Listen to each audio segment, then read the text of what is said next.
Hey, it's Steve from BrewGuyFoodGuy.com. And Bill from BrewGuyFoodGuy.com. And today we are going to do a review of Jack Rudy's Small Batch Tonic. I have always hated gin and tonic. There's something about it, you're nodding, there's similar feelings? My only experience with gin up to the pretty recently has been it's just liquid pine needles. Similarly, it's tasted like pine needles and bile, and I don't know what juniper berries are supposed to taste like, but I've hated them. I mean, it's just been gross. And I was listening to a podcast, an Alton Brown podcast, and he had a guy on from Jack Rudy. I think it's Jack Rudy's grandson, and they talk about this small batch tonic. It's not tonic water. You actually need to make your own. And what I'm going to do is, utilizing Beefeater 24, which Alton Brown said is one of his favorite gins, we're going to make some gin and tonic here. Can I just smell this? Go ahead. You do that while I mix these up. So it's... Okay, it smells a little piney, but not nearly as what I'm used to.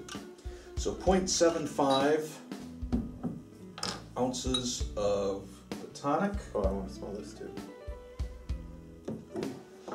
We're going to do just a tiny little, like this is a...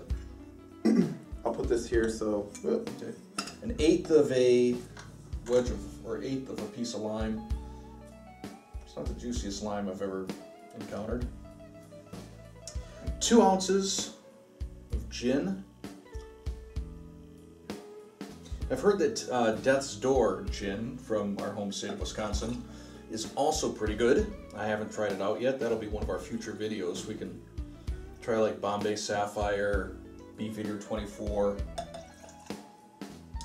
And then lastly, 4 ounces of seltzer water. So does this have alcohol in it? No. So this doesn't look like a very high in alcohol drink, right? 2 ounces of gin. That's not too terrible, right? Here's the thing. What's the proof on this? Gosh, I don't know. Maybe you can figure it out while I'm mixing these. You're going to be amazed at the taste of this and how smoothly and quickly it goes down. And a couple of these, especially on an empty stomach, and you'll know you've had some alcohol. Cheers.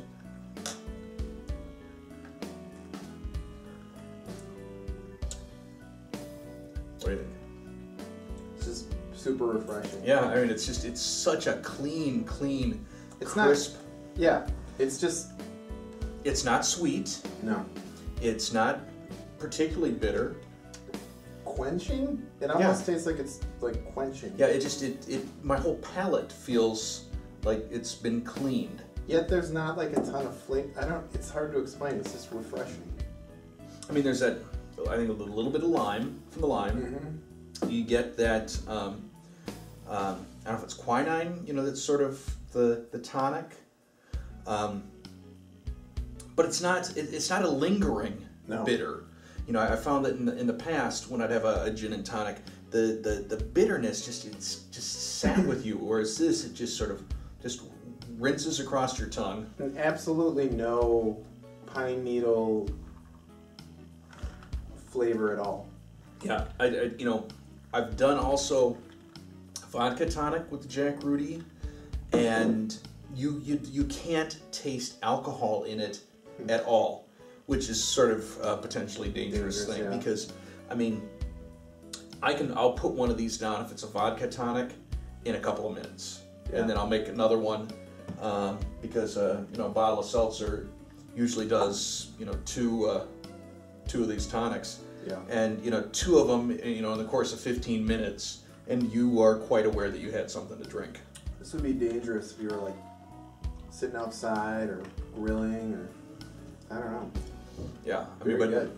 It has entirely changed my perspective on what a vodka and tonic can be. So, if you can get your hands on this stuff, is that now you had to have this special ordered, correct? No.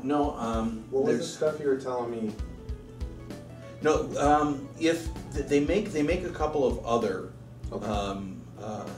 additives. They make a true grenadine. So it's not the sort of high fructose corn syrup, cherry tasting stuff, but I think it's largely made from pomegranate.